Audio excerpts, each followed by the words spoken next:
So welcome everybody to our very first panel of a three-part panel series. We are going deep on delegation today and bringing some incredible thinkers, researchers, scientists into this conversation because, most leaders, they know that they should delegate, but they don't. And whether that's because of time poverty or they fear losing control, maybe there's this like emotional friction around trust, because sometimes the act of letting go can trigger this internal resistance that I believe deserves a deeper look and is really not actively part of the delegation conversation. So today is day one of the three-part series, The Science of Letting Go. And we're going to do a deep dive into why leaders underdelegate and how time, attention, and control can get mismanaged as part of that process. So in today's opening session, we're going to explore what leaders stand to gain when they delegate well, whether that's reclaiming time or getting more cognitive space or empowering their teams or building trust. All of these things can be an outcome of being a strong delegator. So I'm your host, Emily Morgan. I've spent the last 20 years, I say, studying delegation in the wild. I've built 2 companies that help leaders and teams improve their delegation skills, and along the way wrote a best-selling book about delegation called Let It Go, which is currently in production for its 2nd edition. So joining me today, I have an esteemed panel of leaders and experts that have all done meaningful work around the topic of delegation. So I'll have them introduce themselves briefly. They're going to give a little bit of detail about their background and share how their work ties into this conversation. So first up, we have Dr. Ashley Whillans from Harvard. Welcome, Ashley. Thank you so much, Emily, and I'm really looking forward to this conversation. My name is Ashley Whillans. I'm the Volpert Family Associate Professor of Business Administration at the Harvard Business School and a social psychologist by training. I study the relationship between time, money, and subjective well-being, or our overall happiness in life, so how much positive mood we experience on an everyday basis, and overall how well we think we're doing in our lives. And as related to time and this conversation, I study time famine. Or time poverty, Emily, is the term that you used, which is the overwhelming feeling of having too many things to do on an everyday basis and not enough time to do them. So through my research, I've discovered something that I find fascinating and relevant to today's conversation. We're not as good at valuing our most precious resource, something we can't get back once it's spent, time. Yet we are incredibly protective of money, even when we have enough discretionary income to spare.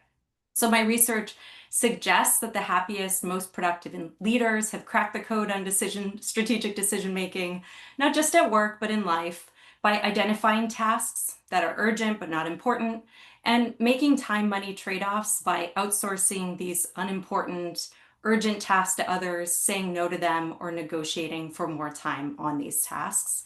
In one project, I ran some analysis showing that buying back just a few hours through smart outsourcing of chores can increase your happiness as much as earning an extra $40,000 per year as a middle income earner. I'm sure many of you on this call make more than that, and so the happiness dividends would be even higher for you, according to my analysis. So I'm excited to dive into the conversation today about benefits and barriers to delegation and outsourcing. Awesome. I'm so excited to learn from you today. Thank you for joining us. Dr. Steffel. Dr. Steffel is going to be a contributor on the 2nd edition of Let It Go, and I am so excited to bring you into the conversation as well.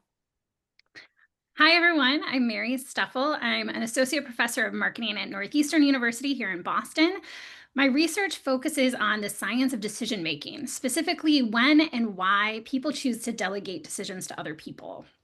So entrepreneurs are often told to take ownership, to hustle, to be in control, but the truth is that letting go can be just as powerful. My research shows that people are especially likely to delegate when decisions feel complex or emotionally charged, not because they're disengaged, but because delegation can protect them from things like regret, blame, or burnout. And what's really interesting to me is that delegation isn't just about lightening the physical load of all the tangible tasks that we're faced with. It can actually free up mental bandwidth to allow us to show up more fully to the moments that matter. When used strategically, delegation becomes a tool not just for getting more done, but for thinking more clearly, leading more effectively, and staying focused when it really matters. So I'm really excited to dive into this conversation today with this group of incredible thinkers and leaders, and to make the case for why sometimes the smartest move is letting go. Yeah, sweet. Thanks for being here. Dr. John Fulwider, welcome. Emily, thank you so much for the invitation. It is an honor to join this panel with you, Dr. Steffel and Dr. Whillans. I'm John Fulwider. I coach business owners who are absolutely convinced that there's a next level for themselves and for their business and who want help. They get a freedom-generating business that gives them more and better options for what's next. That could be growing aggressively with a self-directed private equity play. It could be exiting the business without selling, or it could be selling the business. We always start our work by leveling up their mindset and their skills, and delegation always comes up as a mindset upgrade and a skill upgrade. After that, we work to make better and faster decisions on people, strategy, execution, and cash. Those decisions typically solve problems the typical business owner has with their home life, their time, their team, and their money. Getting those problems out of the way lets us engage in owner-prioritized planning, where the business owner decides how much they want to move the needle this quarter on profit, revenue, and the value of the business. All of that creates a freedom-generating business that gives the owner more and better options for what's next. Perfect.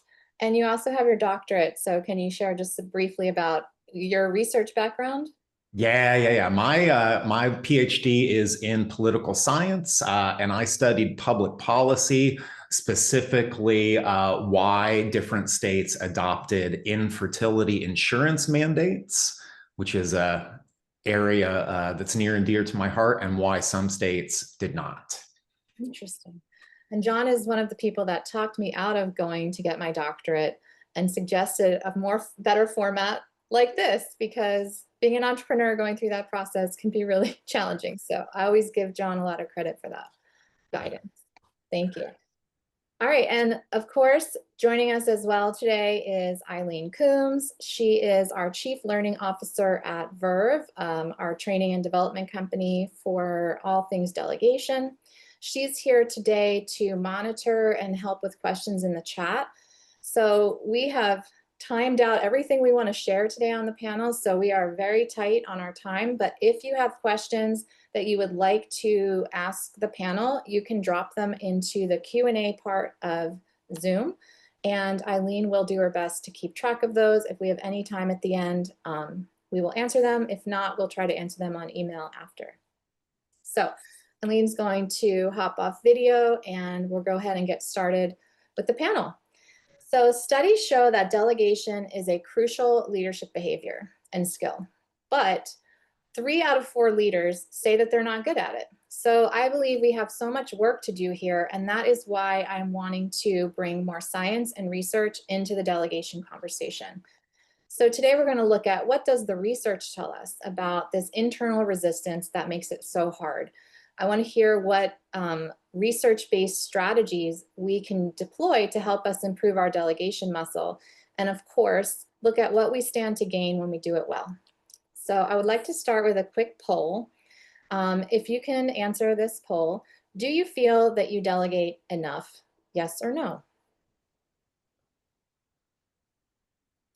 And if you're feeling like you don't delegate enough, if you can pop your answers into chat, why do you think that is? So far, we're about a third say yes, which kind of is very close to the research that we've seen with people feeling like they don't delegate well.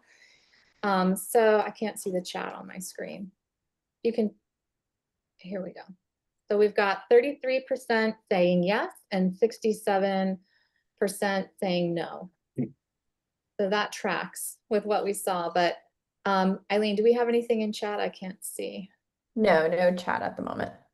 Okay, so if you can just pop into chat, why do you think it is that you don't delegate enough, just to get some conversations going. But in the meantime, let's look at the science of why this phenomenon is. So I'm going to do a round robin question, and I'll come to each of you with this question, starting with you, Dr. Whillans. So leaders often struggle to delegate, even when they know that they should. From your unique work and research, what is at stake when leaders can't or won't let go? Yeah, so thanks for starting with me. I will say that this resonates with when I give presentations to startup founders who sell businesses. They're like, the first thing I should have done, looking back, the thing I have regret about, to use a word that Mary was using, is that I didn't delegate early or often enough. I was taking too much on myself. I was burnt, like treading too thin, working too hard, didn't see my family enough, especially during those building years, scaling years. I mean, there's really never a slow period in business, but when founders are looking back, this is one area that they have a lot of regret about in conversations. So I see leaders trapped often in what I call a time poverty spiral. So they're looking at the thing in front of them and they're working on that, and they're drowning in urgent but not necessarily important tasks. Important is defined as where they personally add the most unique value, that those tasks cannot be replaceable, must be done by them. That could easily be handled by others. And what's really at stake here does go beyond just feeling busy and overwhelmed in the moment. So my research suggests that employees and leaders who fail to delegate aren't just burning themselves out. They create an effect that damages relationships and can have organizational consequences. So in a systematic review we published in Nature Human Behavior in 2020, we looked at the relationship between time stress, often created by not delegating, not outsourcing, making these suboptimal time use decisions in organizations, and saw that these high feelings of time stress, irregardless of hours worked, predicted lower job satisfaction, reduced work performance, increased turnover, trouble concentrating at work, less creative output, more emotional exhaustion, to go back to what Mary was saying also, that it's not just freeing up calendar time, it's freeing up mental bandwidth, and negative mood. And the health impacts were equally striking of these high rates of time stress: headaches, fatigue, sleeping difficulty, depression, hypertension, and higher rates of divorce. So you can see there's a lot at stake individually and organizationally. And of course, when you don't delegate, you're also setting your teams up for failure. So we've been tracking management consulting teams during this work from home period, kind of shifting out of COVID at a top performing firm. And we see that when senior partners don't delegate, when they feel like they need to be in absolutely every client meeting, this pushes comments on work until well into the evening and creates a lot of unpredictability. One junior colleague had a partner that was in too many meetings and ended up taking their daily exercise in small sprints around their block in 10-minute increments, and would physically hold their computer around the house with them just in case.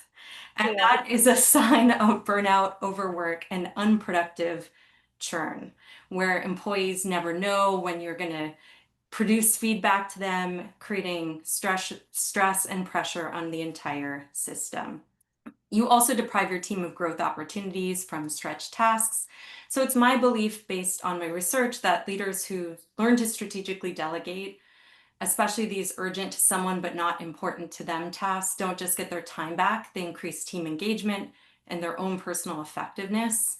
I kind of think of delegation and some of these time use strategies that save time now, like compound interest for leadership impact. So there are benefits now that continue to materialize over time in terms of less stress and better in mental, physical health, deeper relationships, and more empowered teams.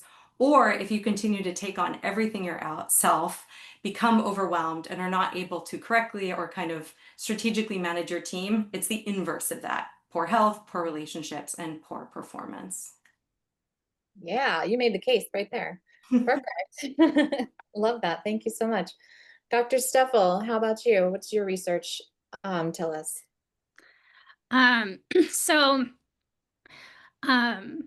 my research really focuses on delegation, not just in our professional lives, but also in our personal lives. And I look at some of the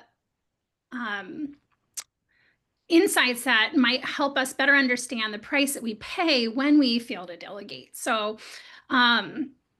one of those things is that when we fail to delegate, we can become a bottleneck that prevents ourselves and our teams from moving forward. And this is something that Ashley alluded to. And this is especially true when we're faced with, difficult but important decisions. There's a lot of research, my own included, that shows that difficult decisions can be really paralyzing when we face them on our own. And we don't want to risk the regret that we might feel if we were to make the wrong decision. And so we freeze, we put things off, we spin our wheels, and sometimes we even avoid making that decision altogether. And if we let ourselves get stuck in this indecision, instead of delegating these decisions to someone we trust, we end up holding back ourselves as well as our teams. Another thing that can happen when we fail to delegate is that we end up dividing our attention between too many things, which can keep us from being fully present. So a common mistake that people make is that they won't fully let go and relinquish that responsibility to other people. Instead, they hold on and they try to share that responsibility with somebody else, thinking that that's going to somehow lighten the load. However, my research shows that sharing responsibility actually takes up just as much mental bandwidth as doing everything ourselves, and it can keep us from bringing our full selves to the situation. I'm writing that down. Sorry, didn't mean to slow you down there. Yeah, I'm fascinated by your work because of the work that you do around delegation of decisions. I think that that is a really unique thing to talk about because especially in entrepreneur land where I live, we are making decisions all day long, every single day. And so using some of this research to help us delegate decisions and understand the benefits of doing that has been illuminating. So thank you. Absolutely. Well, and to speak to that a little bit, I mean, I do think understanding delegation of decisions in and of itself is extremely important because a lot of the conversation that's taken place in the academic literature about delegation has really focused on task delegation. And oftentimes I think that's kind of the go-to that people focus on and sometimes overlook sort of the more mental part of delegation and the consequences there that can be just as important. Awesome. Well, we'll share both of you guys research papers after this, and Ashley has a book called Time Smart, which talks about this sort of work as well, but we'll share all of the research and findings in the recap email if anyone wants to go deeper. All right, John, bring us home. What's at stake when leaders can't let go? Yeah, there's a couple of things that are at stake. All of the minivan payments and mortgage payments that you as the business owner are ultimately responsible for. Here's how. CEO is a title that does not refer to chief executive officer. When you're a business owner, you're the CEO, and that means the creator of economic opportunity. It is incumbent upon you to be out of the office as much as possible, going after the next opportunity, while the excellent executive team that you've created and that you've delegated decisions and outcomes to are executing with excellence on the current opportunity. And so the first thing that's at stake is economic opportunity for everyone. The second thing is at stake is the value of your company, right? Every business owner eventually exits their company, hopefully voluntarily, and sometimes by selling the company. Your company is going to be sellable and is going to sell for much more should you get to that point, when it's no longer dependent on you. And companies out of the box typically are highly owner dependent because the owner has not upgraded their mindset and has not acquired the skill of delegation yet. Perfect. Well said. So Dr. Whillans, your work shows that people consistently undervalue their time. So what do you think are some of the psychological or cultural stories that might be happening behind that, which I'm really excited to learn about? Yeah, so I think, John, as you were talking, this sparked for me a conversation that we have in one of the MBA classes that I teach on time management. And we talk about this need to trust oneself and to think exactly about your time as an investment in the future of the business, and how some of the successful startup founders that we've tracked in class paid to save themselves time even when they couldn't afford it, because they were betting on their ability to go and create that economic opportunity. And this links to some of the psychological factors that can get in the way of making these time and money trade-offs. We focus on the financial costs because they're in the present and they're very salient. And it's hard to think about this uncertain, intangible gain of time. We have to think and remind ourselves that our time has a financial value. It can help people to actually work out the math of how much time they're at, like how much money or opportunity cost an hour is worth. Maybe your hour in opportunity cost value is worth $1,000 an hour of potential revenue for your business. And then you have to ask yourself if that 3 hours or 4 hours that you spend on lawn care a week is worth that $4,000 in opportunity cost to help you overcome the mental hurdle of paying for something that many people, even people who have millions of dollars in the bank, have a difficult time with, which is giving up some of their hard-earned money to save hypothetical time in the future. Another trap that can contribute to not delegating, outsourcing, and in general contribute to time poverty traps is overcommitting our future calendars. So there's a lot of different reasons we do this. We want to say yes, we want to please, we want to seem like a good and competent person to ourselves by saying yes to something. We are able to say, I can handle that. We give ourselves a self signal, but also other people, especially North American cultures, research suggests that busyness is a symbol of status. And so we want to fill our calendars to look like we're really succeeding and thriving, when actually sometimes that filled calendar is the antithesis of success. It is eating into the opportunities that you don't know are going to arrive in the future. So we need to be building in slack. Because our calendars look more free tomorrow than they do today, we discount the value of our future time. So a good question to ask ourselves about delegation is, can I do it right now? If the answer is no, you might want to be thinking about delegating that task, even if someone is asking you to do it in 2 months or 5 months from now, along with asking yourself if you're really the most important person to be working on that. It's just a matter also sometimes of time. And then I would say another thing is that we like to do things ourselves. This has come up many times on the call already, this feeling of control and competence. My colleagues have research showing that we give people more respect and trust them more if they accomplish a hard personal task themselves, as opposed to relying on AI or a personal trainer or a commitment device or an executive coach. And so this can help to explain why we might not make time money trade-offs. We might work too many hours. We might fail to outsource. We might shove our calendars full of things that are not our priority to be working on, or fail to delegate in the first place. And I think this is what we have to keep ourselves in check with, and why I think time affluence is a habit that we have to continuously work on, just like becoming more physically fit. Our environment is filled with signals that we should be constantly working, and that's the path to success. And so we have to be reminding ourselves, like Leidy Klotz, one of our colleagues at UVA, that subtraction is sometimes the best path to success. Wow, time affluence. That's the one I have not heard, and I am going to start using. It's funny, when I was working on our second edition for the book, I was just using that research about this sort of like phenomenon of being busy is like a status symbol, and when that came and why that came into be. So that ties in perfectly. Thank you. So Dr. Steffel, your work focuses on delegation both in our personal and professional lives, which is wonderful, because when, especially as entrepreneurs, we look at our world as, whole thing, right? Like there's not a line typically there. So what are some of the findings that you've found about the price that we pay when we fail to delegate well? Well, so one of the, as I mentioned previously, I think one of those things that we end up doing is we end up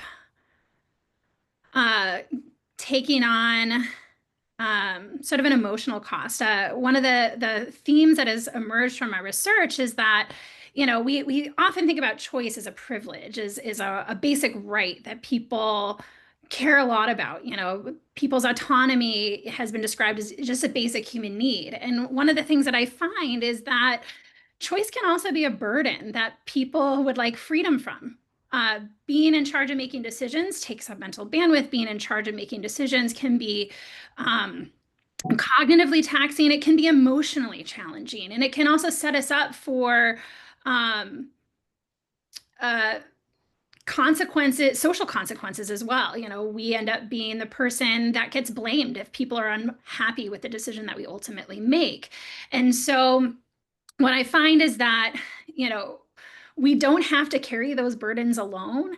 And people often welcome the opportunity to get support in taking on those challenges. And so delegation, especially when it's done strategically, can be a really helpful way to give us the emotional resilience that we need to kind of take on these challenges head on.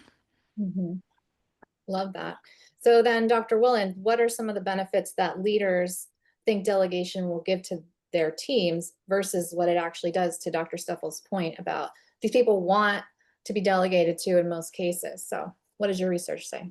Yeah, so I think I will kind of share some research, just some emerging research about this first point of what are some of the benefits that leaders might underestimate, is just that it's a core. So this is less on what receivers get, but I'll get there in a second, is that I think one kind of benefit that delegation has for leaders that often goes underestimated is the fact that if you're going to delegate, you have to be doing really intensive project planning in advance.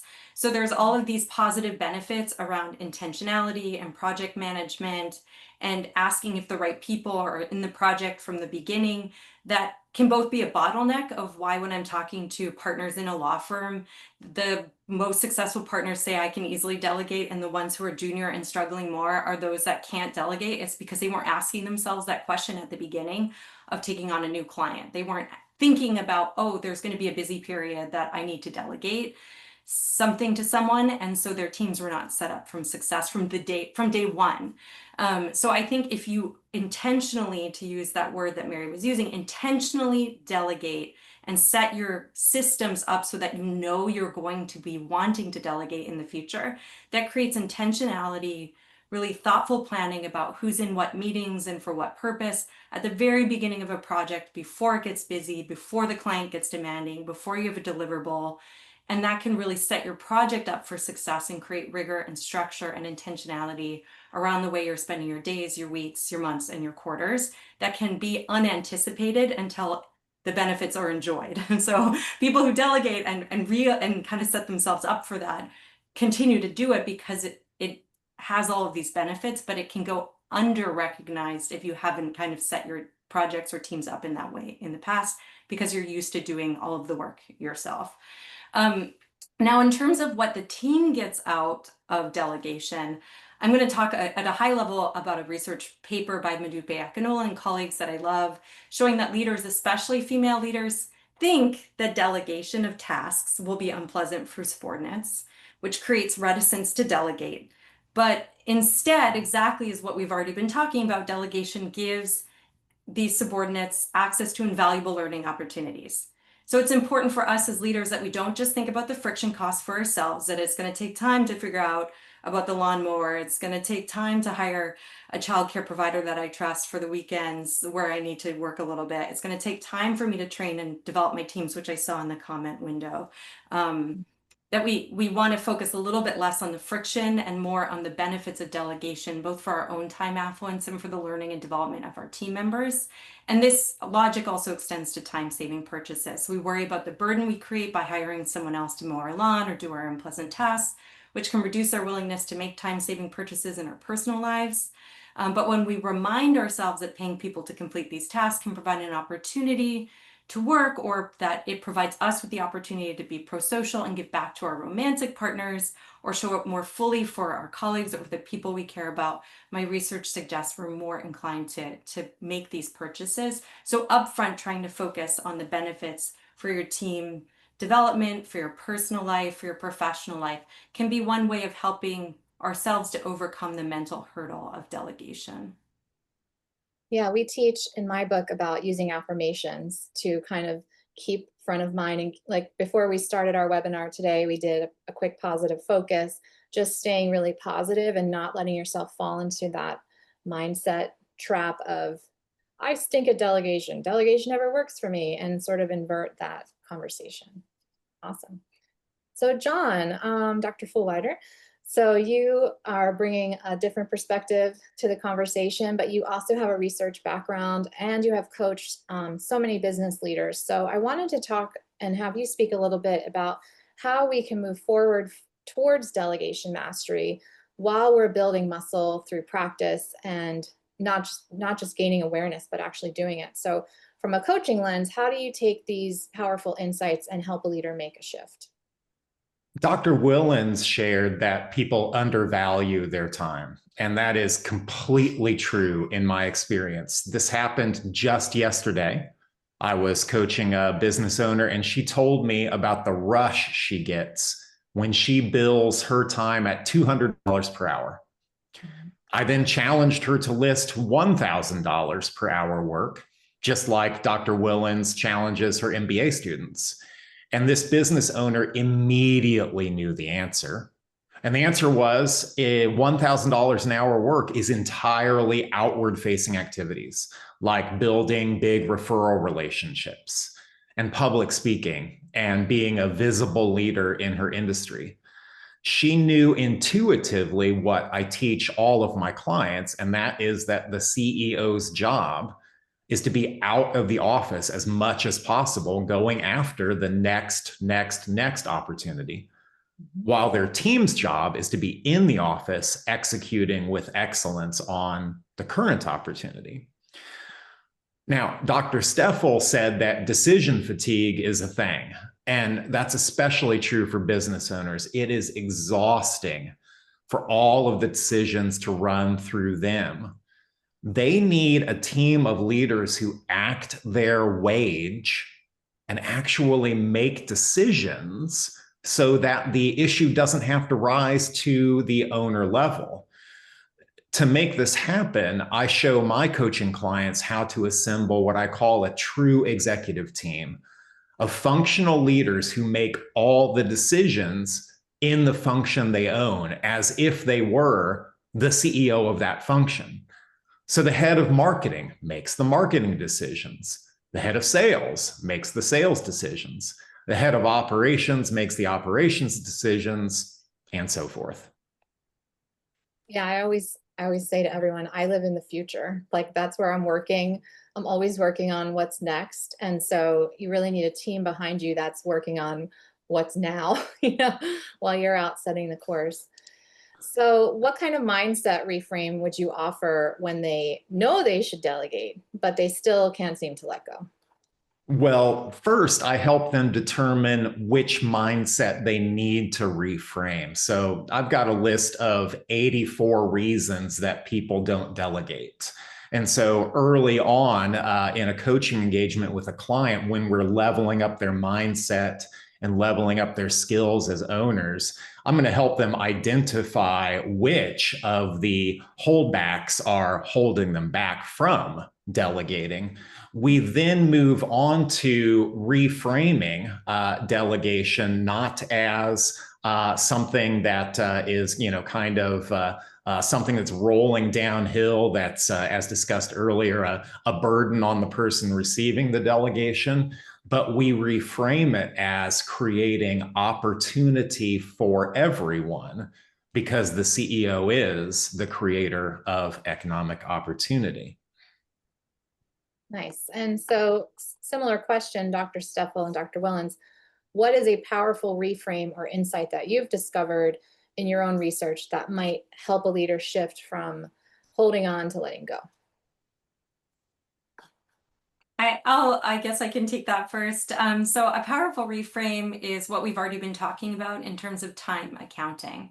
So just like we track our financial spending or our calories or our steps or the miles that we bike. So like John biking 12 miles before our webinar today, we need to be tracking the time costs and make them visible and concrete. So concretely, what's the opportunity cost of spending 2 hours for you in a meeting that you could have delegated? What didn't you do? What could have you done instead? How much time of your teams did you waste this week by hosting all hands meetings where only one person contributed and it could have been an asynchronous update as well? And how much did that cost you in terms of labor costs? So auditing your calendar and especially your meetings, because that is a source of time poverty in organizations, both individually and as a team, and for your direct reports, can be an effective exercise to better manage time more generally and to figure out where you and your team members or managers should be delegating more and more effectively. So in addition to asking, should I be doing this? You can also be asking yourself, should anyone be doing this? Or should anyone be doing this right now? So you might need to delegate more of your tasks to someone else, but you might also need to be saying no more often, such as a meeting or task that should be no one's meeting or task, or asking for extensions on adjustable deadlines with clients. So there are fun meeting cost calculators available online you could try as a team exercise. You could also try to set team goals for hours spent in meetings and count the overages as calculated by the hourly wage rate of the team in terms of financial value spent. So I think it's really important to track time and then to start to celebrate wins of saying no and subtraction. So going back to what I was saying before, we have a mindset of saying yes, of overcommitment as a signal of self-worth and social worth. And so delegation often feels like admitting weakness or looking like not enough. And so as leaders, we can change that narrative where saying no and delegating and taking moments for leisure are celebrated, modeled, and rewarded in our organizations. And so busyness is not worn as that badge of honor we've been talking about, but is a signal of a poorly designed system or a bad management style. Love that. Yeah, I think tracking the wins, tracking, even setting a raw order for yourself or for your team of how much time you can, as a team, delegate to leverage your time. We're working on that one this quarter at my company, Delegate Solutions. So it is a powerful way to show progress. How about you, Dr. Steffel? What are some of your favorites? Well, so for people who are becoming bottlenecks themselves, one thing that I think could be helpful to point out, especially when it comes around sort of being a bottleneck around decision making, is that the cost of procrastinating or not making a decision at all can sometimes be greater than the cost if we were to delegate the decision and maybe the choice weren't perfect. That is, sometimes any decision is better than no decision.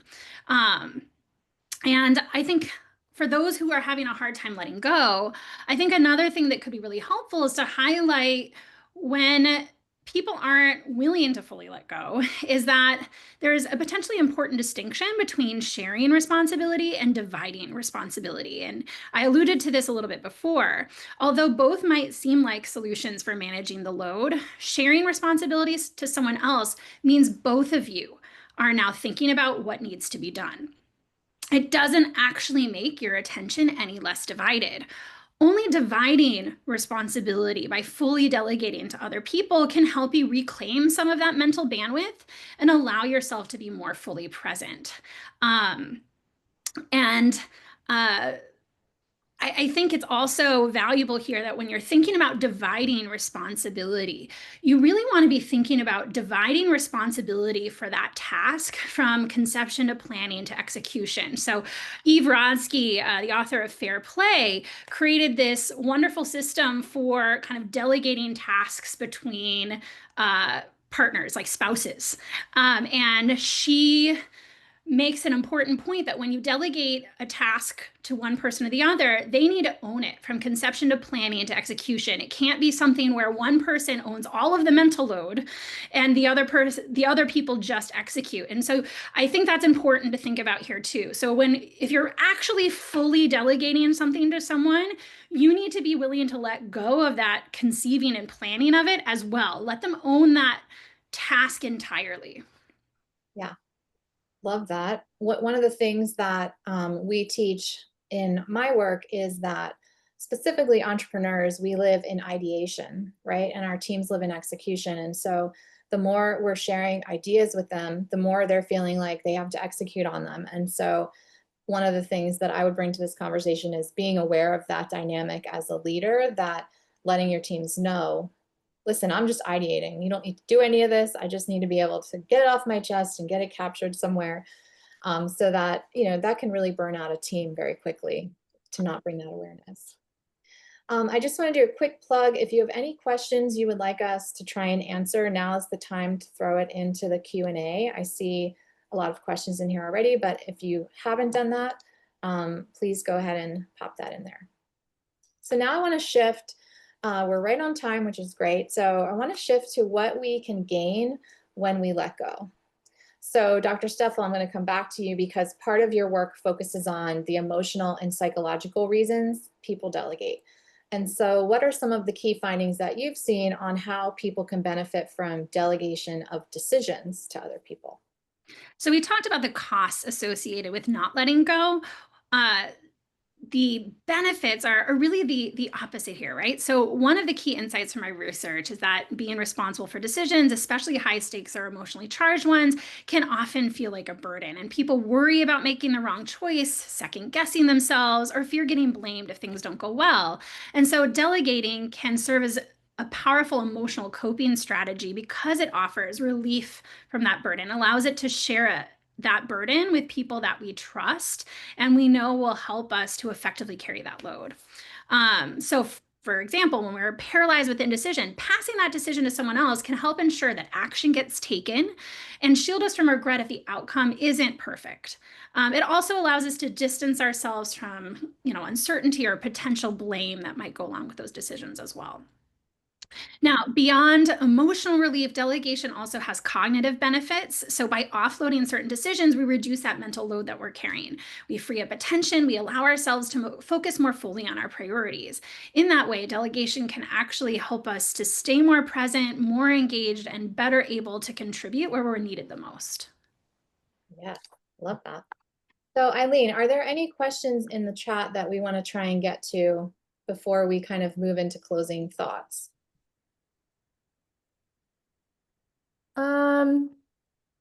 Just trying to look back, make sure. I think I was answering questions as we went. I know one of the participants was talking about as an owner, she's putting all this energy and time right into training and trying to get these tasks and activities done, but ends up taking them back on. And it sounds like maybe it's a right people, right seat type of situation, but the owner tends to obviously care more about what's happening. There's, right, like their business is their baby. And so she's spinning, trying to figure out how to solve that issue. So I don't know if there's any insights there that we can offer. Emily, I could speak to that if you'd like. Yes, yeah. So I would like the business owners in the audience to think of themselves as someone who has been hiking along a ridge, looking up and to the right, as visionary business owners tend to do, kind of envisioning the future, when suddenly you fall off the edge of a cliff. Halfway down, you grab onto a vine for dear life. And I want you to think about a crowd of people on the ground, the sharp, talus-filled, jaggedy rock ground, saying, jump, jump, you'll be okay. And further, they've got a firefighter's net. You see those in the old movies where you're rescuing people from a burning building and there's a net and they're saying, hey, jump, it'll catch you. You might bounce a little bit, but you'll be fine. Here's the thing, though. A business owner can't let go when they know there are holes in the net. And the hole in the net is anybody on the team reporting you who does not get, want, and have the capacity to do their job. And there was a question earlier in the chat that I saw from Debbie, where she was talking about challenges with confidence and willingness of some junior colleagues who don't want to take on the responsibilities and, get it, want it, capacity to do it. That's a concept from the book Traction by Gino Wickman. And in my experience coaching, more than 3 dozen business owners and hundreds of members of their teams, the want it piece, the wanting to take on the responsibility, is so much more important than the get it or the capability of doing it, that if I were rewriting the tool, it would be WCG, want it, capability, get it. Yeah, we love that lens as we look at some of the challenges, because you really can't teach the want it piece, right?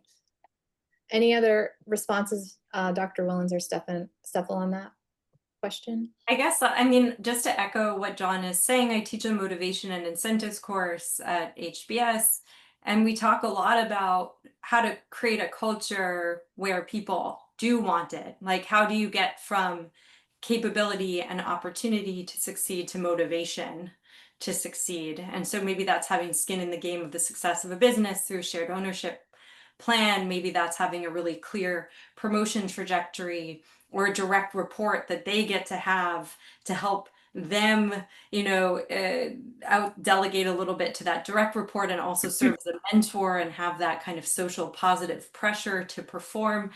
I think it's really important to figure out, especially on small teams where you have visibility, what is that person wanting? What are they not feeling like they're quite getting? And then can you solve that sort of motivation or use their values and goals as an opportunity to motivate that individual to want to rise to the task at hand or the decision on the table.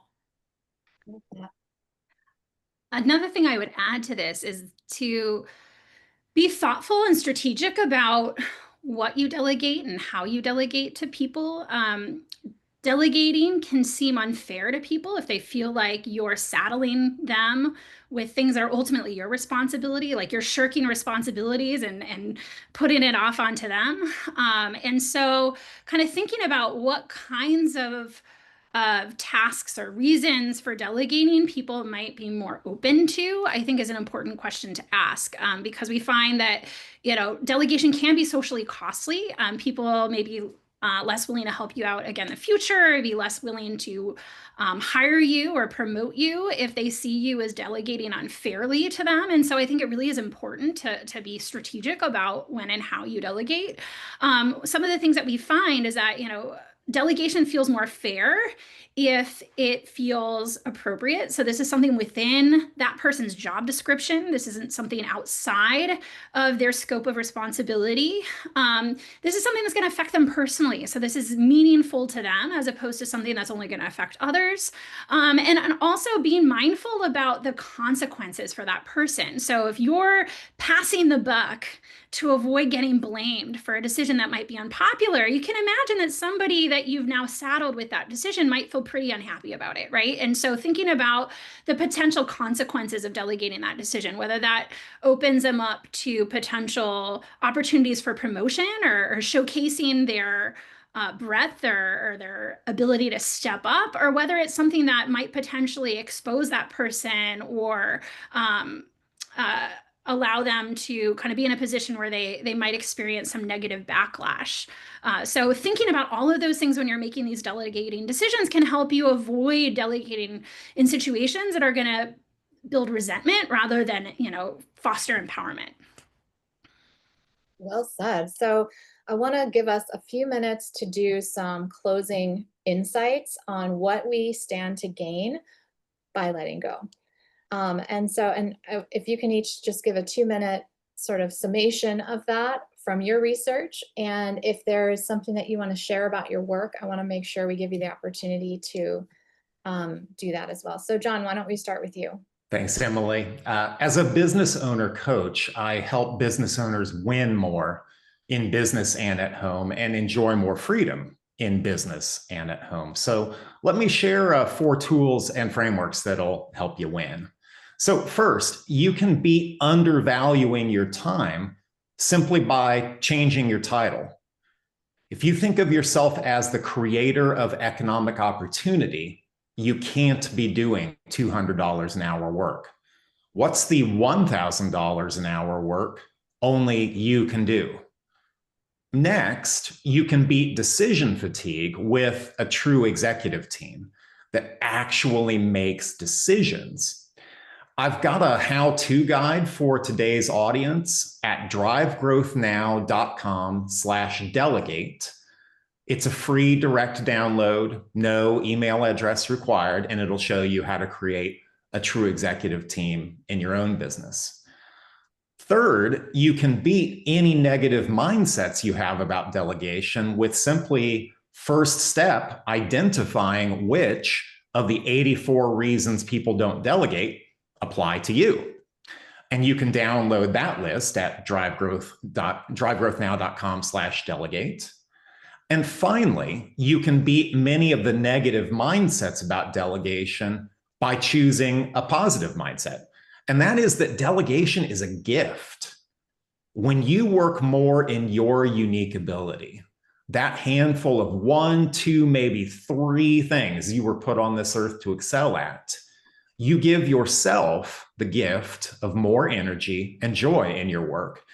You create more economic opportunity for everyone.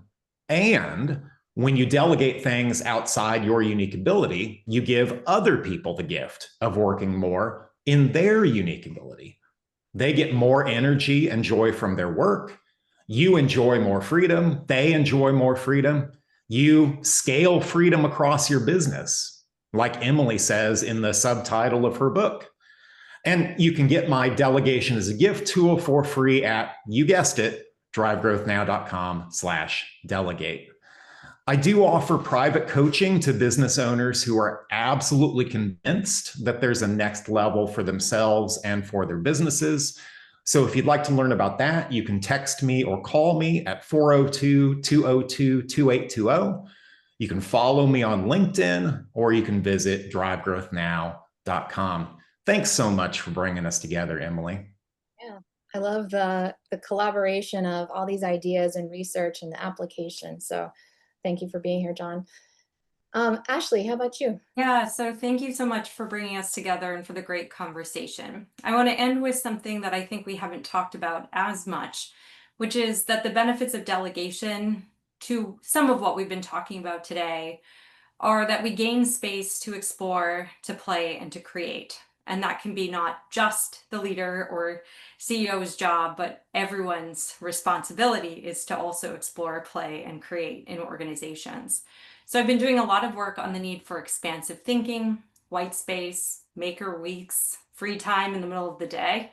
And I've been doing work with creativity partners, Dr. Chris Brown, and the former head of HR at Pixar, Jamie Wolf, on the notion that serious business requires serious play.